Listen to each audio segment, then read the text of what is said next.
Give a moment for everybody to get seated. Thank you for joining us today for our annual meeting.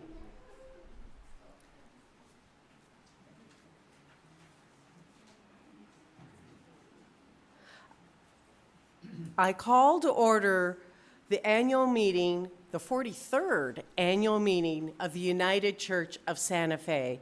I would like to establish that there is a quorum for this meeting to continue.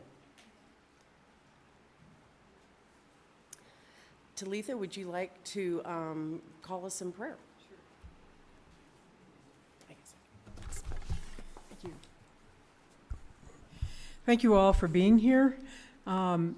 Before I offer the prayer, just a word about those of you who are tuning in.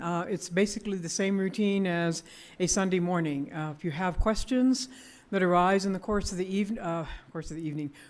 meeting, you can put them in the chat, and Elijah will pass them on to the rest of us. I apologize you don't have a copy of the agenda. People here have a copy of the agenda. The people online don't. But trust us. It is online? Okay. Oh, super. Thank you. Okay, good. Yeah, Lynn Raymond, our wonderful office administrator, was out on vacation this last week. So the mere fact any of us showed up today and are reasonably organized is no small miracle. So let us take time and be together in prayer. Let us pray. We give you thanks, O God, for calling us together once again in the annual meeting of this congregation. We thank you for the freedom you give us as a congregation to make the decisions we need to make. We thank you for the faithfulness of generations that have gone before us. And we thank you that this church is rooted and grounded in love and is building for the future, having faith in your future. So open us, we pray, to your word, your guidance, and your wisdom. Open us to one another and open us to your wider world so that the United Church of Santa Fe may continue to be a place that loves you, loves neighbor, and loves all creation. All this we pray. Amen.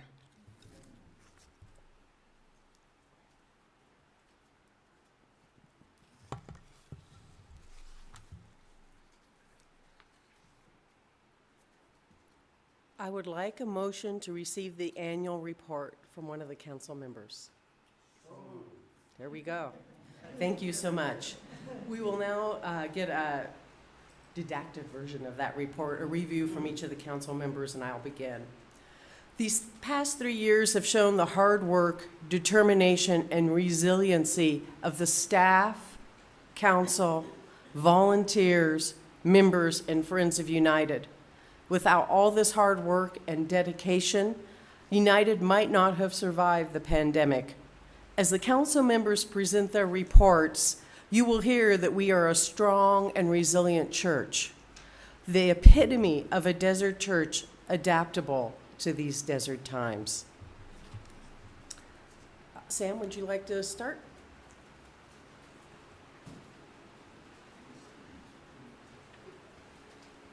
Good morning.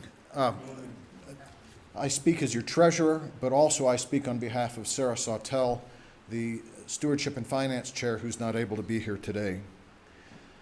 Through your generosity over the past 3 years, United has been able to build its calendar year budgets using the same target stewardship goal each year, supplementing the funds coming in from your offerings with available reserves in the endowment fund, and also, fortunately, recycling surpluses that have been left in one calendar year to the next.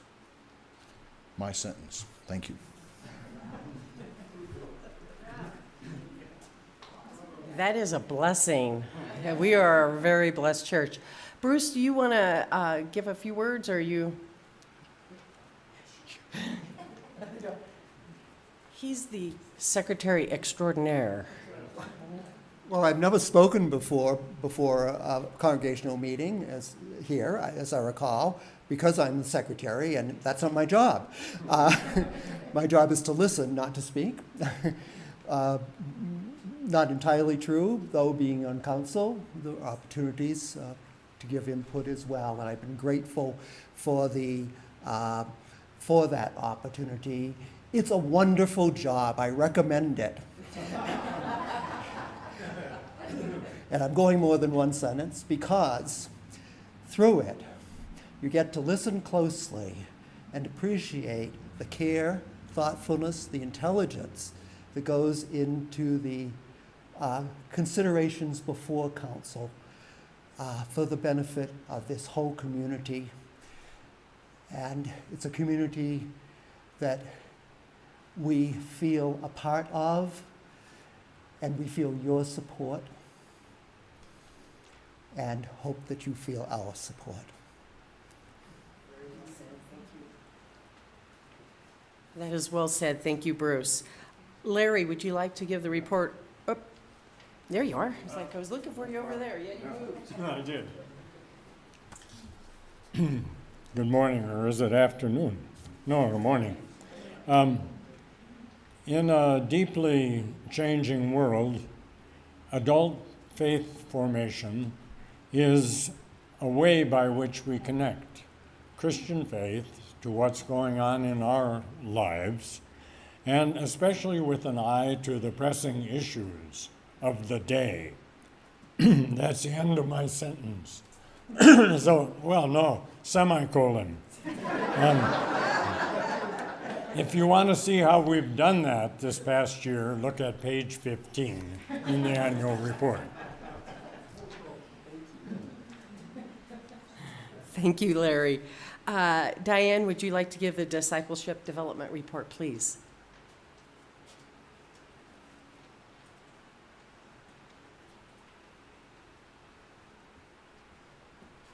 And as Bruce said, this was his first time. This is my first time to speak up at an annual meeting, and the first time doing this in the United Church of Christ. Anyway, discipleship development is my area that I've signed up for this past year, and I just want to thank all of the volunteers who were greeting, ushering, sitting at a welcome table, just making this a friendly, welcoming environment. And we will continue to do so. And I am always looking for eager volunteers, hopefully eager volunteers to greet on Sunday mornings. So see you in church.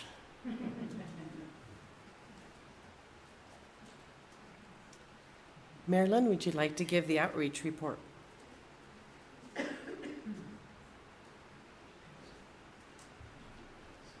Thank you. It's also my first time here. I want to mention a couple of things that we've been able to do with outreach. Obviously, you know, we've entered into a post-pandemic period. We are continuing to do most of the programs that we have been doing prior to the pandemic. We've had to tweak how we do some of those things because the world has changed. The other thing is that we were able to start this year, restart, 2 initiatives that we weren't able to do during the pandemic.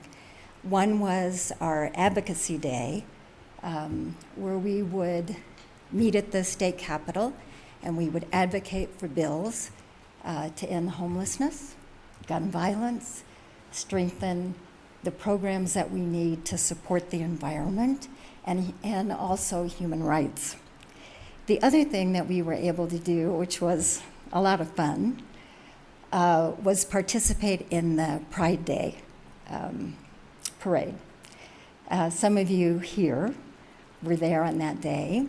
If you weren't able to do it this year, we would invite you to do it next year because it's an awful lot of fun. And I think there are pictures of that on the website.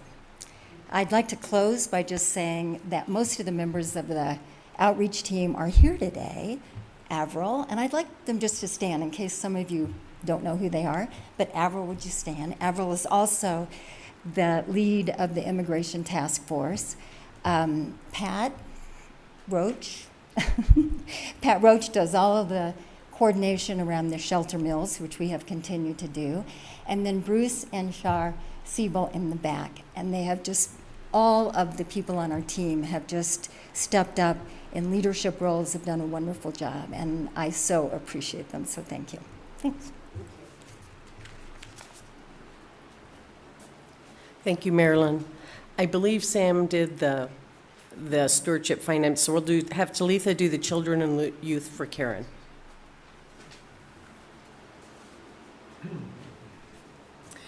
I'm not Karen Wilbanks. She's much more attractive. Karen has been the lead, the chair for Children's and Youth Ministry ever since the pandemic hit. Those two things were not necessarily coincidental, but she's done an incredible job. Unfortunately, both she and Frank, who's the chair of our endowment committee, are home with COVID. And so please keep them in your prayers. We have a number of other people who are dealing with that as well. So please, we're not out of the woods completely yet. But if Karen were here, which is actually a good thing she's not, because basically I just want to say thank you to her, because she really kept this program going this last year through some through staff changes. She and Frank went on the first service learning trip to the Navajo Nation that we had done in 5 years. We couldn't have done that without her and Frank. And she has been developing the summer program for the kids, basically doing all the things that we are hoping to be able to pay a director of Children's and Youth Ministry to do in the future. But we are committed as a congregation to continuing to rebuild our program with children and youth. And that's all I need to say. Thank you. Thank you, Talitha. And last but not least, Jim, on personnel. I'm the personnel chair, and personnel, supports staffing changes and transitions that can occur throughout the year. As Talitha mentioned, we're looking at combining youth and children's ministry with a new director of youth and children's ministry position, so that's a focus right now. And main thing is there's been a lot of change and challenges with dealing with the pandemic situation over the past several years, and the fact that we continue to add new members to this church is truly a testament to our wonderful staff, starting with Talitha and all the other church staff.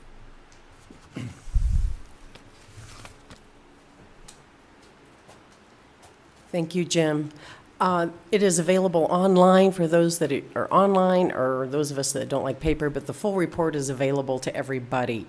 I would like now to call, as we've gotten the summaries of the report and the full report is available, I would like to call for a vote to approve the annual report. May I have a motion to? Well, we have moved it. I just need a vote. All those in favor say aye. Or raise your hands. Okay, there we go. It has passed. Thank you. I would like now to present the slate of officers for the new year.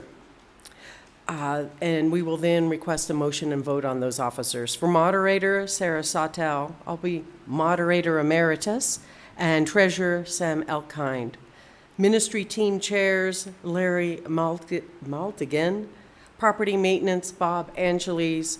Stewardship and finance, Trudy Swint. Can I have a motion to accept these officers? May I have a second?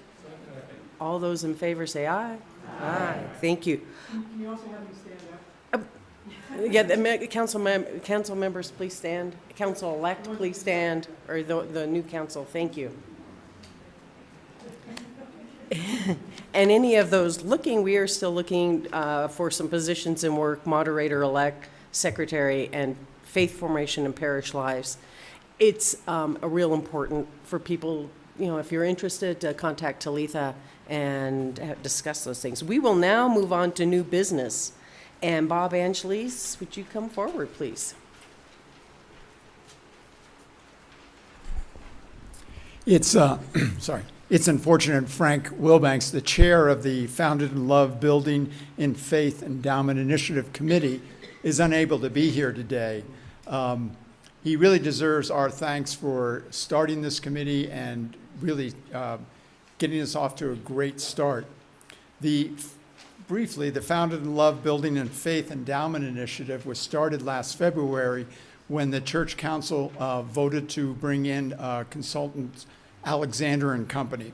You may recall in March, their representative, Jerry Henry, came in this very room and talked to us about the endowment initiative and the desire of our church to continue its fiscal responsibility by increasing the amounts we have in the 7 designated endowments. We've had a number of other activities, and members of the committee have reached out to the congregation to offer the opportunity to participate in this initiative, either through a cash gift, a pledge cash gift, or a planned gift in one's will or trust. As you can see, we have $163,000 plus in 11 outright cash gifts, $88,000 in 9 3-year pledges, and 22 planned gifts from wills and trusts that have an estimated value of nearly $2 million. All this money is being designated to our endowments, the music ministry, the landscaping, building, etc. Not bad for a few months.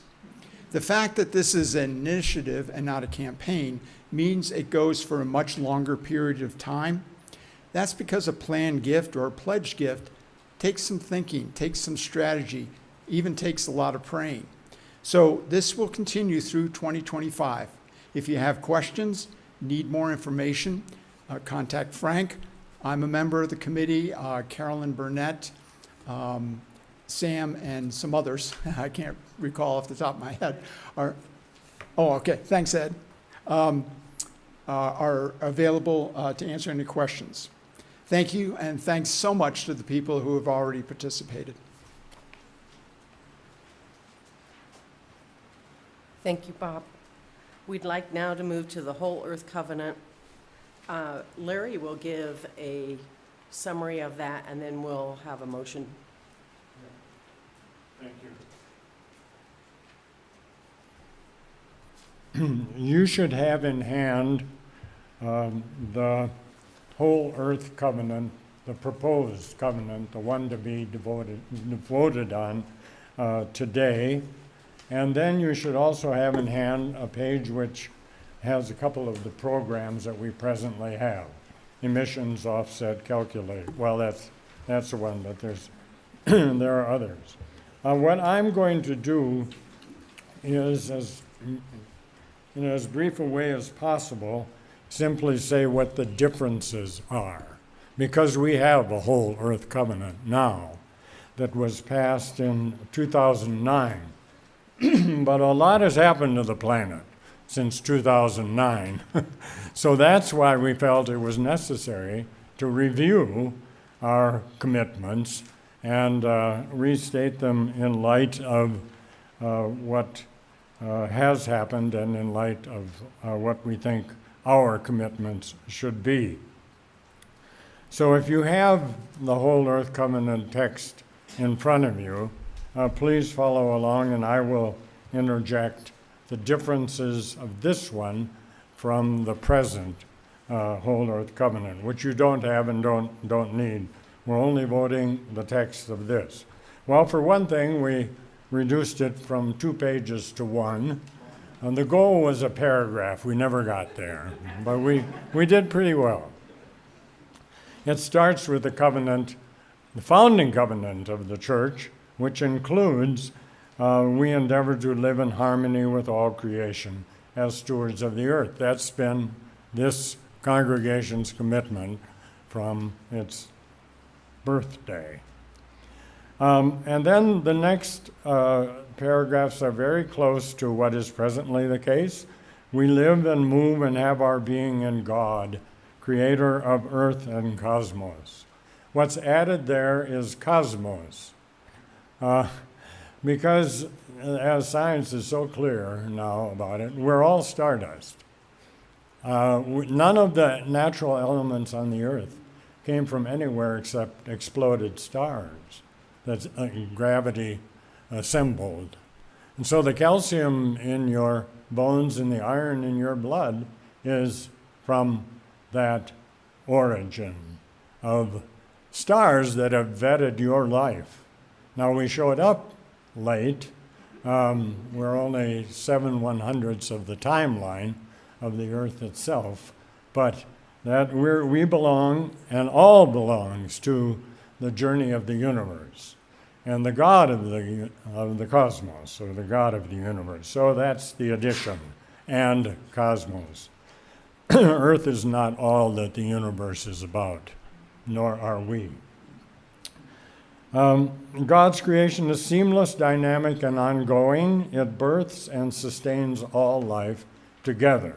The together is the underlining what science has shown us through, primarily in more recent times, ecological studies. Everything is related to everything else and interacts with everything else. English language isn't the best. When we say creation, but we're a noun language, and that sounds like a fixed state, creation. It isn't. And we might have thought a little bit more about the Hebrew, which is God's creating is seamless, dynamic, and ongoing. Then the next paragraph, there's an addition, important one. It is the same as it starts. Creation's lesson is clear. Human life and well-being derives from nature's health and provision. If the rest of nature does not thrive, neither do we. And we are companions in creation rather than stewards, and participants in God's first and everlasting covenant. This is the covenant, and this is in Genesis 9, with every living creature of all faith, for all future generations, a covenant we share and celebrate. That covenant, first and everlasting, is not in the present. Whole creation, whole earth covenant, it's in this one.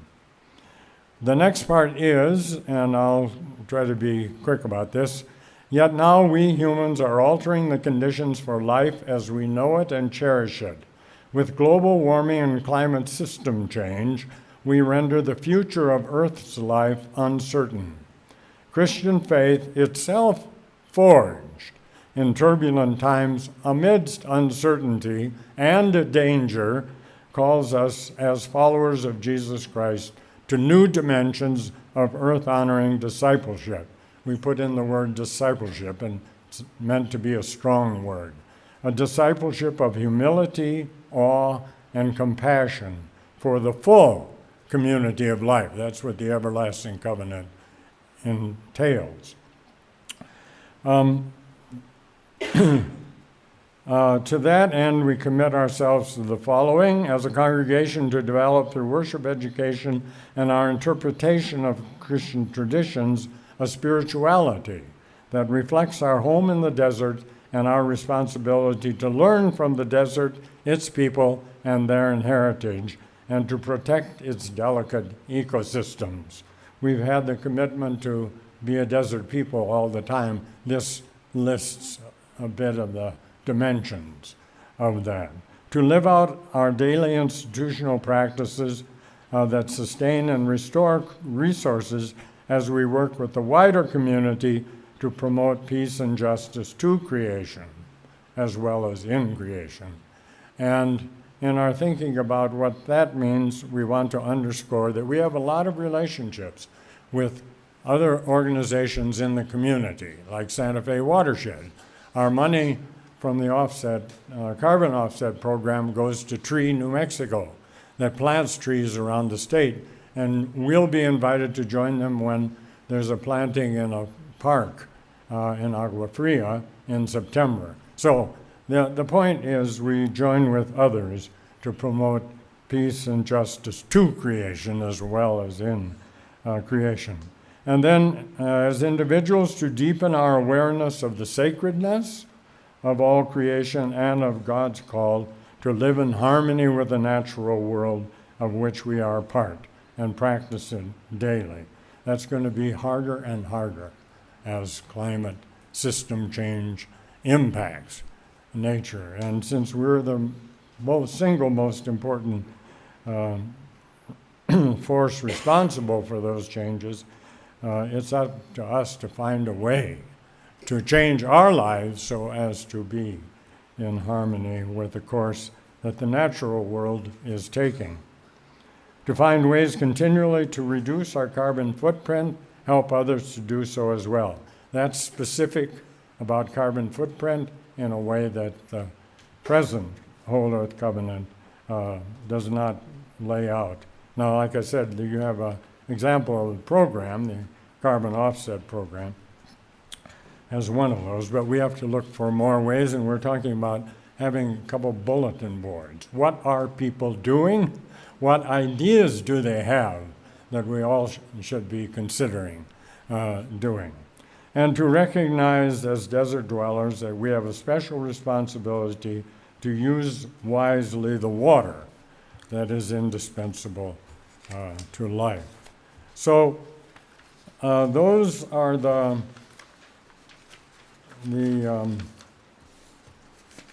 elements of the present program, and we had listed a few questions, and now is not the time to discuss them, but what we have to do is, if we approve this, is answer the question, so what?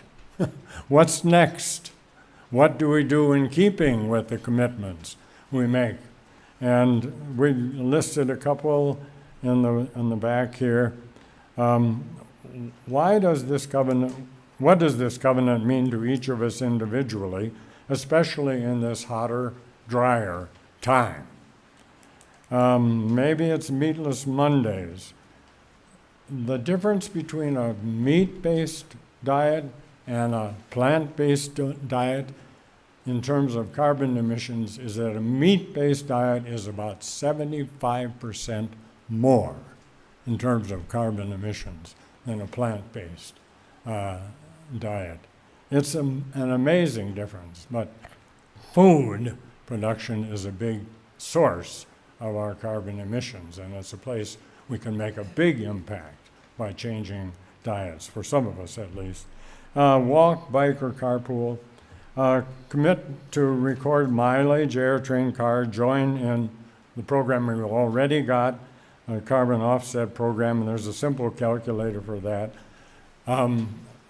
What do you want your earth care or your earth honoring legacy to be for your children, grandchildren, nieces and nephews, for future generations?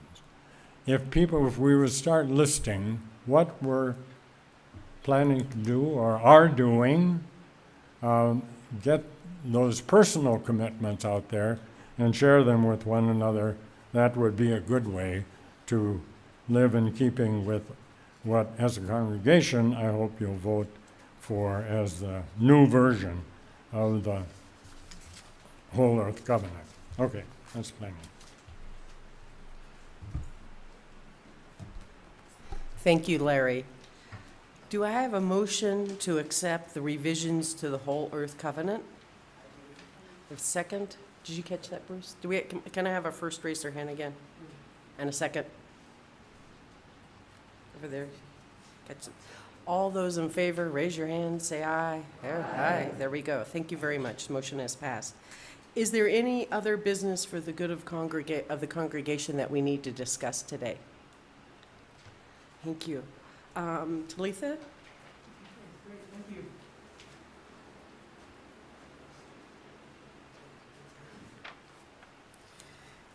Two things I'd like to do. One is Sarah Sautel, who is not able to be at the meeting today, who has served as the Finance and Stewardship Chair for the last couple of years, and also was she and her husband Tony were the founding members of United Church of Santa Fe when they were much younger, and so were some of the rest of us. Sarah's not able to be here today. She has, however, accepted the invitation to be the moderator for this coming year. And so she asked me if I would read this short paragraph on her behalf. She said she and her husband are traveling with their family, and she's going to try to tune in via the internet. So Sarah, if you're listening, I'm reading your words. So she writes, I am taking my cues from the Frank Wilbanks School of Experience. if you don't attend the meeting, they make you the chair. So we've just voted you in, Sarah, wherever you may be. So actually, she goes on to write, I agreed to accept the position of moderator a couple of months ago. I am humbled and honored to follow in the footsteps of those who have courageously led us through the past many years. I will be relying on their advice and wisdom with the help of God. This is a totally amazing congregation composed of amazing members. What a gift each of you is to this church, to this community, and to Christianity. Let us continue to be faith leaders in this community and the world. Although a tremendous and overwhelming task, let's do it with worship, prayer, music, education, faith, vision, fortitude, fun, and a bunch more pancakes from the Pretty Good Guys. So thank you, Sarah, very much. Before I go to the next part of this time, I'd like to invite those of you who have served as moderators in the past, if you would please stand. Some of you are here. You span actually about 3 decades, if not a little bit more. So Larry Rasmussen, Kim Zellick, Vicki Sewing, Bob Anschles, Pam Hyde, Linda Eckert, and then there's some others who weren't able to be here today. But this church would not be, you can be seated now, this church would not be as strong as it is now were it not for people stepping up in the 1990s, in the 2000s, in the 2010s, and the 2020s that we're in, step into those roles of moderator to really help guide this ship. And so I thank all of them for their leadership. Each one of them was special at the time that they became moderator, or in some instances, moderator-elect, moderator emeritus, and then at one point, a moderator who shall not be named said, "Now I'm moderator extinct." So we go through a number of them. But what I also would like to recognize some of the people that are, the 4 people who are coming off of the council, well, actually not off the council, but stepping down from their particular roles over this last 2 or 3 years. And so I'd like to, and that list includes some people who have stood you in very good stead, people who served during 3 of the most challenging years I can remember on record for this congregation. And that includes Jim Ekstrom, who was chair of personnel, Kim Zellick, who came on as moderator-elect, and where am I also at? Larry has served more than a year, even though he only signed on for a year, of adult faith formation, and also, not Marilyn, Bruce. I'm sorry, Bruce. I'm sorry. I looked over there and your head was down. So, and that's right. And Bruce, who also came on board as we were entering into the pandemic. So Bruce, Jim, and Kim all really had a baptism by fire in leading this church in that very, very challenging time. So I'd like to invite the 3 of you plus Larry to please come forward to be recognized, and I have a small gift for each of you.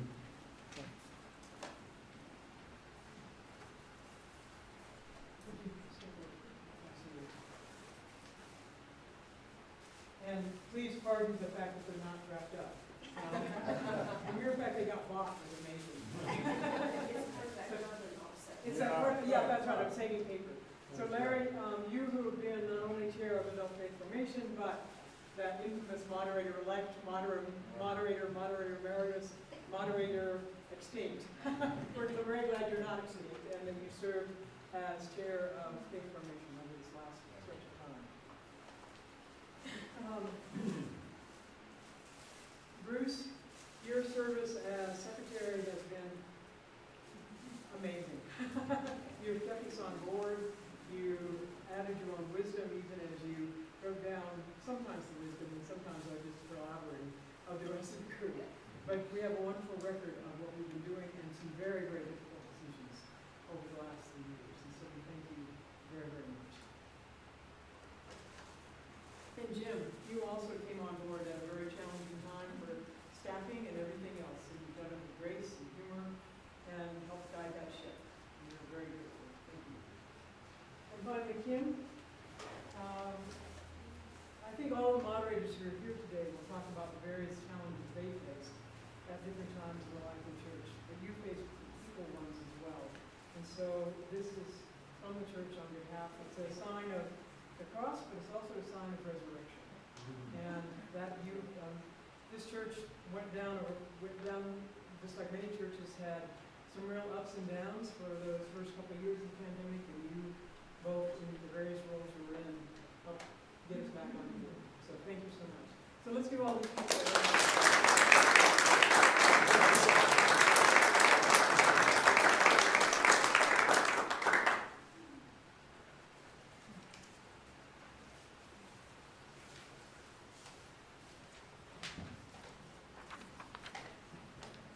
Oh, one last thing. We do have some extra tickets for the Fuego game. So if anybody needs a ticket, see me after. Thank you, Talitha. Thank you to all the congregation. In closing, I'd like to thank all of you for coming today. It has been a privilege to serve United as moderator these past 2 years. It really was a baptism by fire. I started in 2020. It's okay. I'm still standing. I am humbled, appreciative, grateful to all the council. I have said this many times, this is truly the best council I have ever served on in any capacity, both in a church or in other groups. Their hard work and dedication has made United strong and a thriving community. I hold a great deal of hope for this congregation as we move forward. Just like it takes a village to raise a child, it takes all of us to ensure that United continues to grow in faith and love. Gifts of your time, your talents, your resources ensure that United continues to thrive even during desert times. Thank you all, and may God bless you.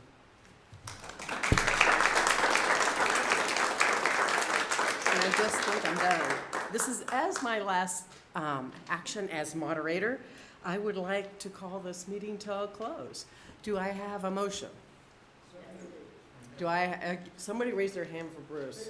It's a whole congregation. Yeah, they were all ready to be done. And a second? All those in favor say aye. Aye. Amen. Let's stand and sing Shalom. Shalom, my good friends. Shalom, my good friends. Shalom, my good friends. Shalom. Shalom.